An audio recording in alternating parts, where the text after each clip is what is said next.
cruiser was discovered just before dawn at mile marker 143, parked at an unnatural angle on the shoulder, as if it had been abandoned in a hurry.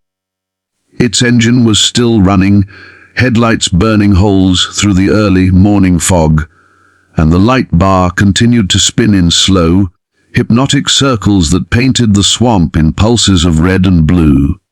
The driver's door stood open. The radio whispered static. Trooper Evan Leroux was nowhere to be found, and the swamp around the highway felt heavier than it ever had, as though it were listening.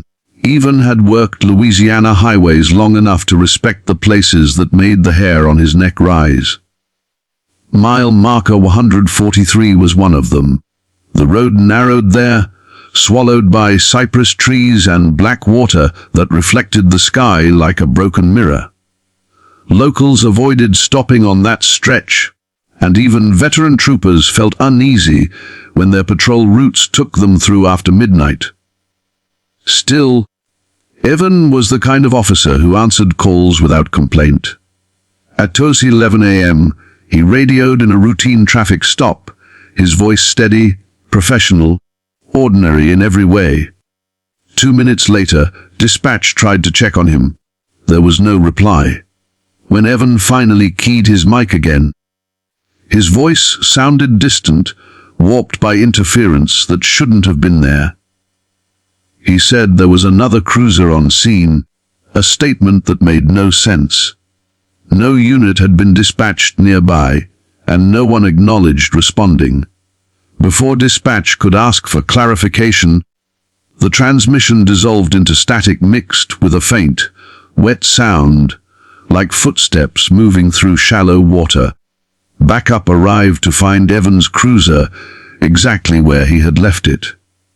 His campaign hat lay on the pavement beside the open door, perfectly dry despite the heavy fog.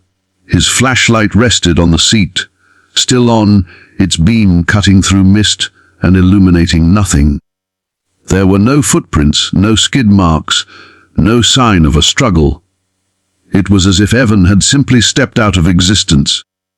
Search teams combed the swamp for days, finding only deep water, thick roots, and a silence that pressed in on them from all sides. Among the older troopers, the disappearance stirred memories no one liked to revisit. Decades earlier, another officer had vanished at the same mile marker under nearly identical circumstances. That case had been buried under paperwork and time, but the road remembered. It always did. 3 nights after Evan disappeared, a rookie dispatcher heard a familiar call sign come through her headset. The voice was calm, clear, unmistakable. Even Leroux was calling in a traffic stop at mile marker 143. The room fell silent as supervisors rushed in, assuming a malfunction.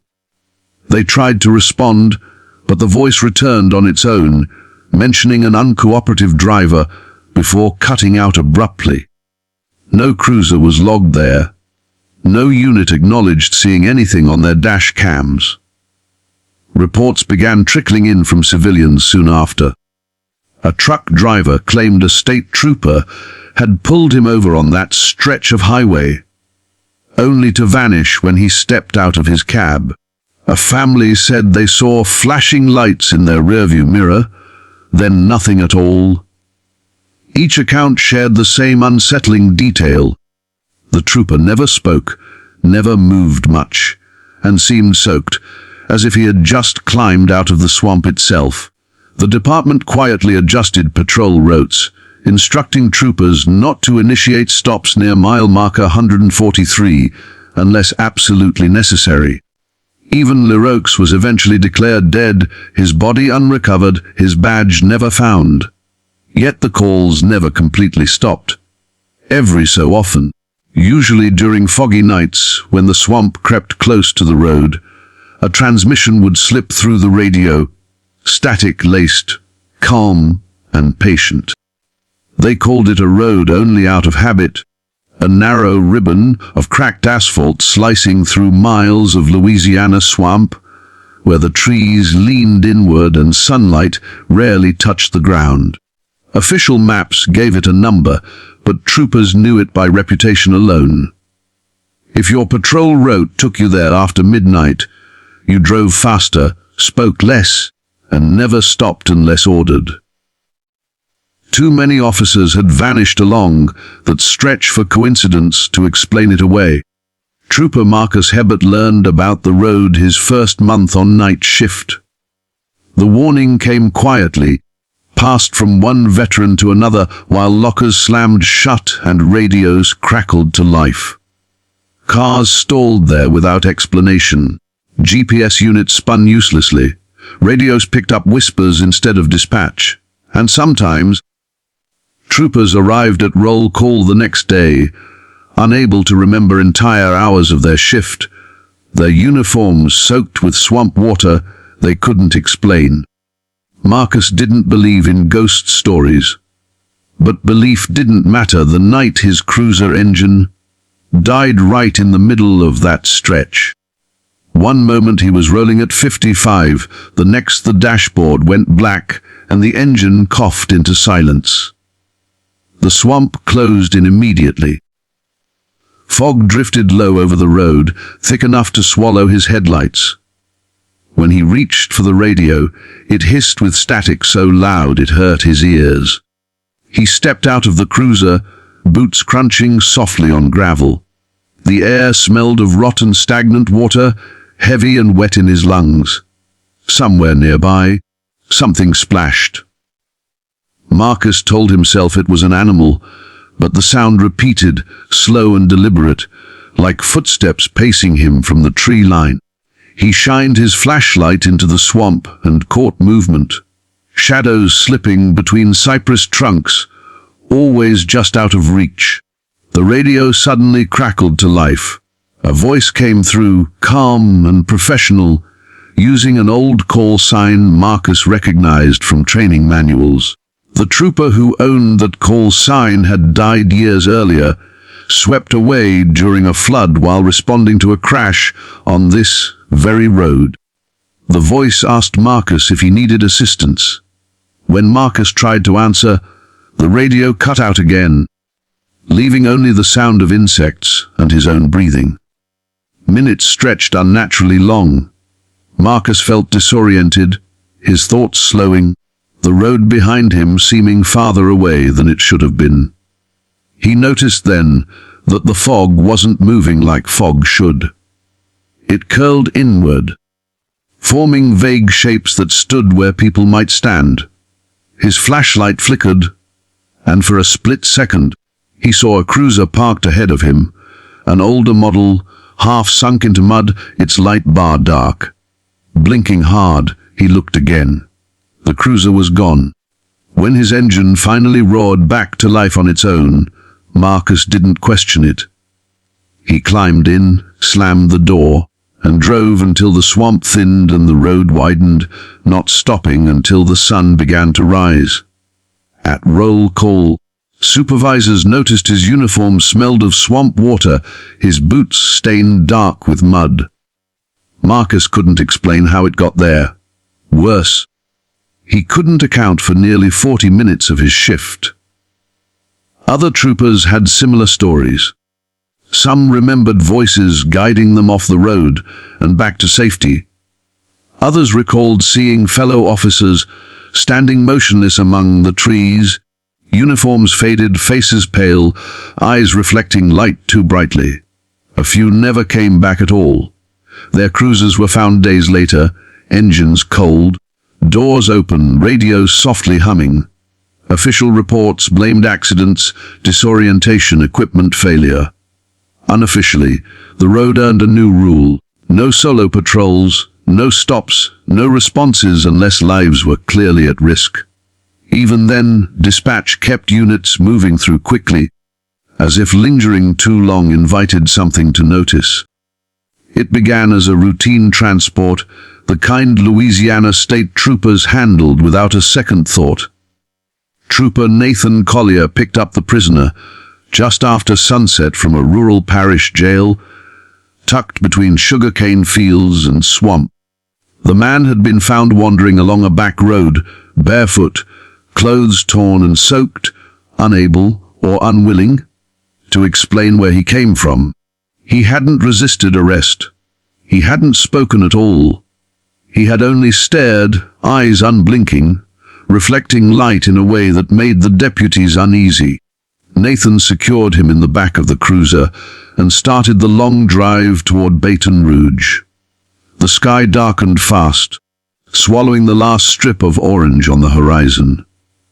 The prisoner sat perfectly still behind the cage, hands resting calmly in his lap. Too calm. Nathan checked the rearview mirror more times than he cared to admit. Every time, the man's eyes were already on him. 10 miles in, Nathan noticed the smell. It wasn't sweat or decay, but something damp and metallic, like rain hitting rusted iron. The radio crackled with static, briefly cutting out dispatch. When it came back, the dispatcher's voice sounded distant, distorted. She asked Nathan to confirm his status. Before he could answer, the prisoner leaned forward, close enough for Nathan to feel his breath on the back of his neck. "You shouldn't take this road," the man said softly. Nathan nearly swerved. It was the first time the prisoner had spoken, his voice low and smooth, carrying an accent Nathan couldn't place. He ordered the man to sit back, to keep quiet. The prisoner obeyed instantly, folding back into stillness like a machine powering down. The road narrowed as swamp pressed in on both sides. Cypress trees loomed overhead, their branches hanging like broken ribs. Nathan felt the sensation of being watched grow stronger with every mile. When he glanced into the mirror again, the prisoner was smiling, not wide, not friendly, just enough. Nathan radioed dispatch to request another unit meet him halfway. Static answered. Then a voice came through. Not dispatch, but something layered beneath it, whispering half, words that made his skin crawl. The dashboard lights flickered. The engine stuttered once, then stabilized. A sharp clang echoed from the back seat. Nathan pulled over instinctively, heart pounding. He exited the cruiser, weapon drawn, and approached the rear door. The prisoner was no longer seated. He was standing, crouched low despite the cage, hands gripping the metal bars. Nathan froze. The man's wrists were bent at unnatural angles, the bones shifting under the skin as if they weren't meant to be there. "You left the water?" the prisoner said. "That was your mistake." The cuffs snapped. Nathan stumbled backward as the man straightened, joints cracking loudly. His face seemed to change in the flashing lights, features blurring, eyes darkening, until they reflected nothing at all. The swamp went silent, insects cutting off at once. Nathan raised his weapon, but before he could fire, the lights died. When they came back, the cruiser was empty. Backup arrived 20 minutes later. They found Nathan standing barefoot in the road, uniform soaked to the waist, gun missing, eyes glassy and unfocused. He kept repeating the same sentence over and over. He wasn't built for the road. Nathan survived, but he never returned to duty. Doctors called it shock. The department called it an equipment failure and closed the case quietly. No prisoner matching the description was ever logged into the system. No fingerprints, no name. Months later, another trooper reported transporting a silent suspect along the same route. The dash cam footage showed the back seat empty the entire time. Yet the audio captured a second voice breathing calmly behind the cage, whispering directions off the road and toward the swamp.